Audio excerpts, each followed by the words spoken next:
Güzel Hayat izleyicileri, Özel Medikabil Hastanesi'nin göğüs hastalıkları uzmanı uzman doktor Özhan Kula ile öksürüğü konuşmaya devam ediyoruz. Evet hocam, kronik öksürüğün öneminden bahsetmiştik. Bir de sıklığından konuşalım istiyorum. Sıklığı nedir? Kronik öksürük göğüs hastalıkları polikliniğine gelen hastaların %10 ila 40'ı gibi yüksek bir oranda ortaya geliyorlar. Yani bu ne demek? Aşağı yukarı her 3 hastadan bir tanesi bize kronik öksürükle geliyor. Böyle olunca hem bizim zamanımızı alıyor, hem maddi yönden sağlık bütçesine bir yük kazandırıyor. Bunun ötesinde hastalarımızda gerçekten hem tanı aşamasında hem öksürüğün seyri sırasında birçok sıkıntıyı ortaya çıkartıyor. Evet, aslında öksürük başladığı zaman gelinse ve erken tanıyla müdahale olsa kronikleşmeyecek, değil mi? Tabii ki kısmen doğru, tabii ki de öyle. Mutlak surette öksürüğü olan hastaların, kişilerin mutlak surette bunu basit bir semptommuş gibi kabul etmemelerini öneriyorum ben. Bir an evvel gelmeleri gerekiyor. Öksürük çok basit, virüslerle ortaya çıkan bir hastalığın bir belirtisi olabileceği gibi ciddi bir hastalığın, örneğin bizim pulmoner emboli dediğimiz hayatı tehdit eden bir hastalığın belirtisi de olabilir. Zatürrenin bir belirtisi olabilir. Veya bir tüberkülozun bir belirtisi olabilir. Ya da gerçekten hayatı tehdit eden bir hastalığın da belirtisi olabilir. Evet. Mesela akciğer kanserinin tek belirtisi olabilir. Genellikle birinci bölümde söylediğim gibi hastalarımız öksürüğü tek başınayken pek önemsemiyorlar. Ancak yan bulgular, yan semptomlar ortaya çıkmaya başlayınca geliyorlar.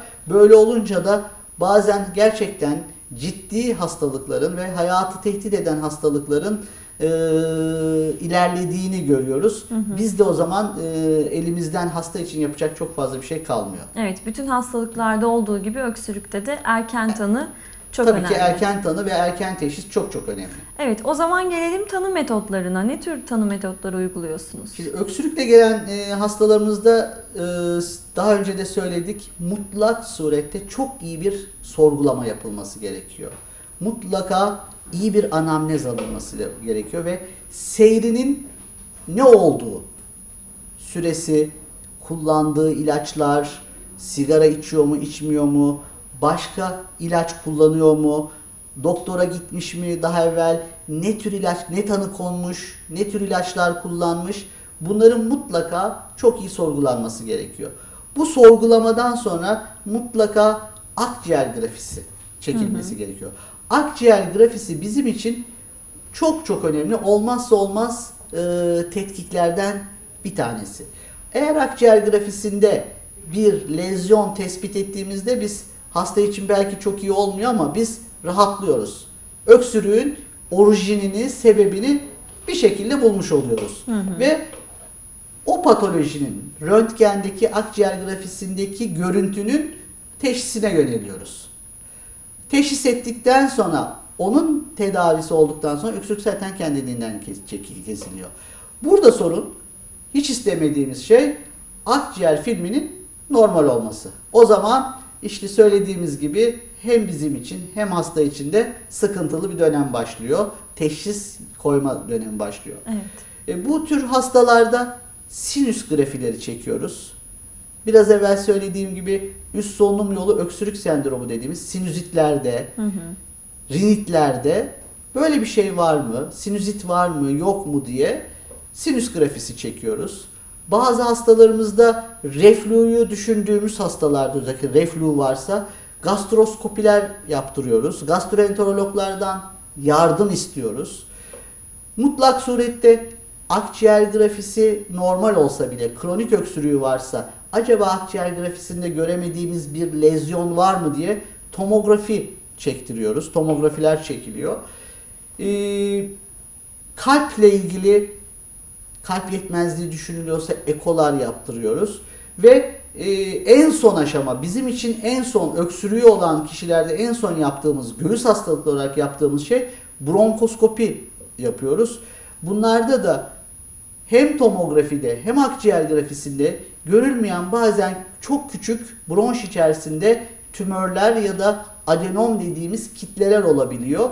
Bunlar da kuru ve tekrarlayan kronik öksürüklere sebep oluyorlar. Bronkoskopide bronşlara girerek direkt gözümüze optik bir sistem içerisinde bronşların içini tarıyoruz. Bir lezyon var mı, yok mu? Ona bakıyoruz. Zaten bir lezyon tespit edersek, bir adenom ya da bir küçük kitle tespit edersek, polip olabilir bunlar bronşun içerisinde. Öksürüğün teşhisini koymuş oluyoruz. O oradan alınarak, cerrahi olarak alınarak öksürük normale gelmiş oluyor. Evet, çok geniş bir tanı metodu var Tabii. yani öksürükte. Evet. Peki öksürükle birlikte ne gibi komplikasyonlar gelişebilir? Tabii öksürük her şeyden önce kişinin sosyal yaşantısını çok etkiliyor. Düşünün ki bir topluluğa girdiniz, biriyle konuşmaya başlıyorsunuz ve öksürmeye başlıyorsunuz. Bu çok etkiliyor. Ve en başta insanların gerçekten psikolojilerini etkiliyor. Bizim poliklinikte gördüğümüz, çok yakında gördüğümüz bir iki tane vakada biri bey, biri bayandı. Ağlayarak polikliniğe geldiler. Artık doktor bey bizi bu öksürükten bırakın. Gerçekten bunu söylediğimiz çok tuhaf karşılanıyor. Bir yıldan beri öksürüyorum diyor. Yani Çok uzun bir süre. Çok uzun bir süre ve bu sürede de kişi yani gitmiş her dal parça parça dolaşmış böyle ama bir türlü tanı konamamış. Yani kurtarırsanız ben ne isterseniz yaparım diyor. Size minnettar olurum diyor. En önemlisi söylediğim gibi sosyal yaşantısında problem yaratıyor. Çok kuvvetli öksürükler olduğunda bizim post öksürük senkobu dediğimiz baygınlıklar, bayılmalar ortaya çıkabiliyor. Bu bayılmalar indirekt olarak kafa travmalarına kadar gidip öksürükten başlayıp birçok sıkıntıya sebep olabiliyor. Gene özellikle kuru öksürüklerde ve kuvvetli öksürüklerde kaburga kırıklarına kadar gidebiliyor. Kaburga kemiklerinin arasında bizim interkostal sinirler dediğimiz küçük küçük sinirler vardır, ince sinirler. Bu öksürükle, kuvvetli bir öksürükle bunlar kopabiliyor ve şiddetli göğüs ağrılarına. Hiçbir tedavi, hiçbir şey yok ama inanılmaz göğüs ağrılarına kadar gidebiliyor. Özellikle kadınlarda, bayanlarda idrar inkontinansına sebep olabiliyor. İdrar kaçırmaya sebep olabiliyor. Çok kuvvetli öksürükler gene bizim pneumotoraks dediğimiz akciğerde yırtılmaya bağlı olarak akciğerler hava yapıyor ve pneumotorakslara sebep oluyor. Bunlar cilt altında hava kaçıyor cilt altına ve cilt altı amfizemi dediğimiz tablolara sebep oluyorlar. Çok ağır bir tabloda hiç hasta belki farkında değil, beyninde anevrizması var. Öksürükle birlikte anevrizma patlaması olabiliyor. Bu medyada da birçok kişide, sanatçılarda da bir iki kere karşılaştığımız kuvvetli bir öksürüğü takiben şuur kapanmasıyla birlikte bu anevrizmada bir yırtılma meydana geliyor ve tamamen tablo farklı bir yöne yöneliniyor. Evet, maalesef üzücü komplikasyonları da tabii ki var öksürüğün. Tedavi seçeneklerine geçeceğiz ama onun öncesinde kronik öksürükler hangi yaşlarda görülebilir? Çocuklarda da olur mu? Kronik öksürük her yaşta ortaya çıkabiliyor. Çocuklar ve yetişkinler olunca bizim düşüneceğimiz tablolar daha farklı oluyor. Erişkinlerde bizim kronik öksürük dediğimiz işte refluları, astımları, üst hava yolu sendromlarını düşünüyoruz. Çocuklarda ise daha sık olarak astımları ve refluları düşünüyoruz. Ve bu kişiler çoğunlukla uzun süre üst solunum yolu enfeksiyonu denilerek tedaviler yapılıyor. Ya da reflüsü var hastanın, öksürüğü var, astım gibi düşünülüyor. Astım tedavileri yapılıyor. Çocuklarda bu kronik öksürüklerin tanısını koymak gerçekten çok önemli ve çok zor tanı konuluyor. Erişkinlerde ise bu biraz daha kolay. Reflü olabiliyor. İşte üst solunum yolu sendromu öksürük sendromu dediğimiz tablo olabiliyor ve astım olabiliyor. Bunlarda erişkinlerde tanı koymak çok daha kolay. Evet. Özellikle çocuklarda gece ortaya çıkan kuru öksürükler ve de anne babalar bu tür öksürükleri olan çocuklarında sabaha karşı yataktan uyandırır tarzdaki kuru öksürüklerinde gündüz çocuklarını gözlemlesinler. Eforla birlikte öksürük ortaya çıkıyorsa ya da sıcakla soğuk ortam değişikliğinde öksürük ortaya çıkıyorsa her zaman gözden atlanabilecek çocuklarda efor astımları dediğimiz bir tabloya sebep oluyor. Bunlarda mutlak surette özellikle gece sabaha karşı olan öksürüklerde tek başına bir semptom olsa bile aksi ispatlanana kadar astımı düşünmemiz gerekiyor. Çocuklarda. Çocuklarda. Evet. O zaman gelelim tedavi seçeneklerine, tedavi yöntemlerine. Hem çocuklarda nasıl oluyor hem yetişkinlerde öksürüğün tedavisini nasıl yapıyorsunuz? Öksürük hep baştan beri söylüyoruz. Solunum sisteminin vücudun bir savunma mekanizması. Yani faydalı bir reaksiyon, faydalı bir refleks. Yabancı cisimler varsa, aşırı sekresyonlar varsa bunları temizliyor. Böyle olunca öksürüğü kesmek için herhangi bir ilaç kullanmıyoruz. Kesinlikle sebebini ortaya koymadığımız sürece öksürüğü kesmek için şuruptu, haptı, öksürük kesiciler kullanmıyoruz. Bütün evlerde vardır değil mi? Özellikle Her anne yerde, babaların. her ilaç dolabında en Evet. az 3-4 tane öksürük Öksürük şurubu, öksürük kesici şuruplar, ekspektoranlar vardır. Bunların kişiye faydadan çok zararı vardır.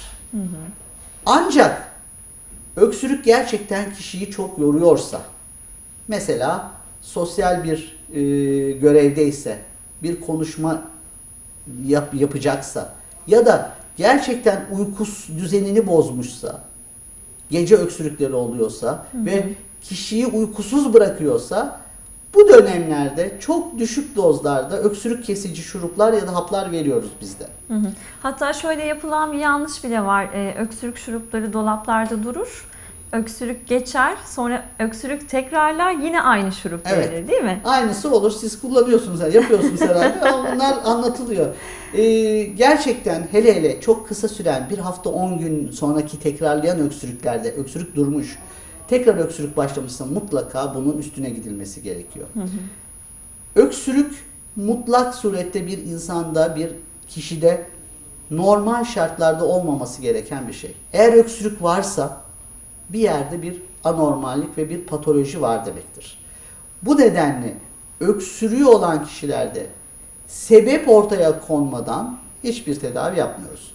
Biz öksürüğü sebeplerini bulmuşsak ona yönelik tedavi yaptıkça öksürük de kesilecektir. Bir kişide akciğer kanseri var. 15 gündür öksürüyor. Öksürük şurubu oradan buradan eczaneden ya da sağdan soldan öksürük şurubu alıyor. Hakikaten bir haftalık öksürüğü kesiyor.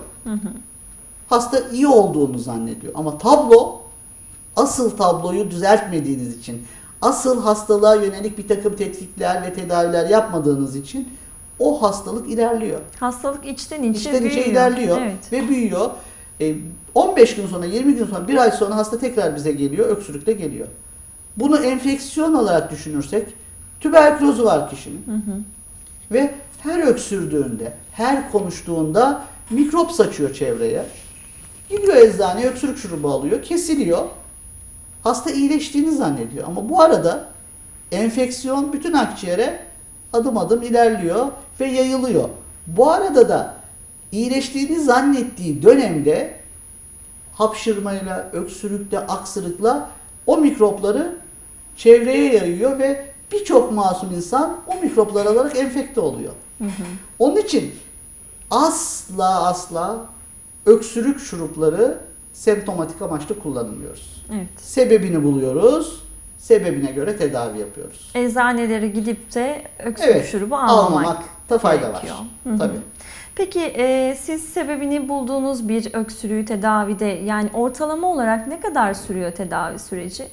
Şimdi ortaya koyduğunuz primer semptoma bağlı bu. Sebebe bağlı. Mesela kronik öksürükler için konuşursak bunu, gastroözofajel reflü dediğimiz midedeki asidin yemek borusuna kaçmasıyla kaynaklanan bir öksürükse 6 ila 8 haftalık bir tedavi uyguluyoruz. Burada asla bir akciğer tedavisi yok.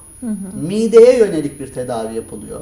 Bunu dahiliyeci arkadaşlarımız ve gastroenterologlara yolluyoruz. Onlar tedavi yapıyorlar. 6 ila 8 haftalık bir tedavi yapılıyor. Mesela üst solunum yolu sendromu dediğimiz alerjik rinitler, sinüzitler varsa 3-4 hafta, alerjik rinit mesela varsa, mevsimselse bu 3-4 aylık bir tedavi devam ediyor. Astım varsa mesela, astımın tedavisinin ne kadar olacağını biz de bilmiyoruz. Hastaya göre değişiyor, tedaviye, yanıta göre değişiyor. Ancak bizim tedaviye başladığımızın ilk 7 ila 10. gününde semptomlarda azalma ortaya çıkıyor. Eğer ilk 10 günlük süre içerisinde tedaviye rağmen öksürükte bir kesilme yoksa biz geriye dönüp koyduğumuz tanıyı tekrar değerlendirmeye alıyoruz. Gene kronik öksürüklerde, çoğunlukla kronik öksürüklerde biz tedaviden tanıya da gidebiliyoruz. Evet. Çocuklarda özellikle gözüken öksürük temelli astım dediğimizde sadece öksürük var.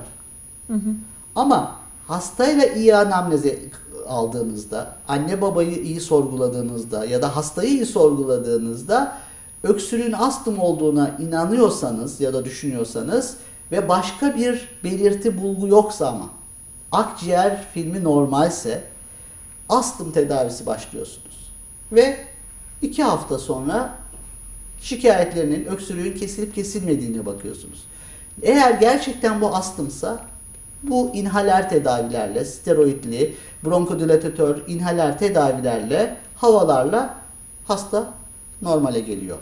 Bütün buna rağmen düzelme yoksa o zaman siz tekrar dönüp tanınızı değerlendiriyorsunuz. Reflü için de bu böyle aynı şekilde. Bazen gastroskopi yapmak ya da gastroenterolog bulmak pek uygun olmuyor, bulamıyorsunuz ya da hasta gitmiyor, gidemem ben diyor. O zaman reflüyü düşündüren tablo varsa, ağzına ekşi acı su geliyorsa, yemeklerle ilişkisi varsa, akşam yemeklerden sonra ya yemeklerden sonra öksürük ortaya çıkıyorsa, gece yattıktan bir süre sonra ortaya çıkıyorsa, yemeklerine dikkat ettiğinde ya da söylediklerimize uyuyorsa, o zaman da öksürükte hafifleme oluyorsa, siz reflü yönünde bir şey düşünüyorsanız anti reflü tedavi yapıyorsunuz. Ama 2 hafta, 3 hafta sonra gördüğünüzde hala bu devam ediyorsa öksürük, o zaman sizin düşündüğünüz öksürük sebebi reflü değil, tekrar değerlendirmeye alıyorsunuz. Tekrar tanıya dönüyorsunuz. Peki bir de evde yapılan, evde uyguladığımız ya da uygulanan bazı ilaçlar var, bazı karışımlar var. Bunu halk arasında koca karı ilaçları da deniyor. Bunlarla ilgili neler söyleyeceksiniz? Bunlara başvuranlar da çok değil mi? Tabii ki halkımızın büyük birçoğu bunları başvuruyor. Bizim de çocukluğumuzda annemiz bizi öksürdüğümüzde işte balgamımız olduğunda birçok işte ballı, zencefilli şuruplar, ilaçlar verirdi. Sırtımıza bal sürerdi, karabiber dökerdi ve iyileşirdi bunlar bazen. Ama kesinlikle tıbbi olarak bunların hiçbir karşılığı yok. Özellikle supakut ve kronikleşmişse öksürükler, bunların hiçbir sebebi yok. Çok yakında gene poliklinikte bir öksürükle gelen bir hastayı muayene edeceğim zaman sırtını bir açtım. Sırtında parça parça yuvarlak yuvarlak kızarıklıklar var. Bunlar ne dedim, ben ilk defa görüyorum. Bardak çektik dediler. Neden dedim? Öksürüğü kesiyormuş dediler. Yani bunun mesela böyle bir işlemin öksürükle uzaktan yakından bir alakası yok. Biz koca karı ilaçlarına çok fazla hastaların, kişilerin önem vermemesini istiyoruz. Gripal enfeksiyonlar olabilir, soğuk algınlığı olabilir, mevsimsel geçişlerde bu tür öksürükler olabilir. Ihlamurdur, ılık su, çaylar, bu tür şeyler kabul edilebilir ama daha öksürük şiddetliyse ve süre uzuyorsa mutlaka hekim tarafından değerlendirilmesi gerekiyor. Evet. Peki izleyenlerimize ne tavsiye edeceksiniz? Gerek bu öksürüklere yakalanmamak için neler söyleyebilirsiniz? Neler yapalım? Valla öncelikle tabii ki hasta kişilerin sigara içmemelerini öneriyoruz. Sigara bizim için çok çok önemli. Belki çok üstünde durmadık bu programda ama mutlak surette sigara dumanından ve sigaralı ortamlardan uzak durmaları gerekiyor. Son yıllarda ülkemizde en iyi yapılan şeylerden biri de bu sigara için alınmış olan kararlardır. Eğer tansiyon hastalıkları varsa ve tansiyon hapı bizim bu dediğimiz angiotensin converting enzim inhibitörü kullanan bir grupsa ve öksürük ortaya çıkmışsa bunun mutlaka hekime ben tansiyon ilacı kullanıyorum işte buna bağlı olabilir mi demesi gerekiyor. Bazı hastalarımız bu özellikle bu tansiyon haplarında 2 yıldır kullanıyorum son zamanda öksürük oldu diyor. Buna bağlı olmaz diyor. Hayır öyle değil. 2 yıl kullanıp son 3 aydan beri öksürüğü olan ve buna bağlı olan öksürüğü olan hastalarımız var. Olabilir. En ufak böyle bir şey şüphe olduğunda o tansiyon hapı kesilip farklı grupta bir tansiyon ilacının verilmesi gerekiyor. Tabii ki öksürüğü varsa bir kişinin en kısa sürede bir hekime başvurması, ileride çıkabilecek telafisi güç sıkıntıların önüne geçilmesine yardımcı olur. Sağlıklı, öksürüksüz günler diliyorum. Çok teşekkür ederiz Rica ederim. verdiğiniz bilgiler Sağ olun. için. Güzel Hayat izleyicileri, bu haftaki programımızın da sonuna geldik. Haftaya yepyeni bir programda görüşünceye dek hoşça kalın.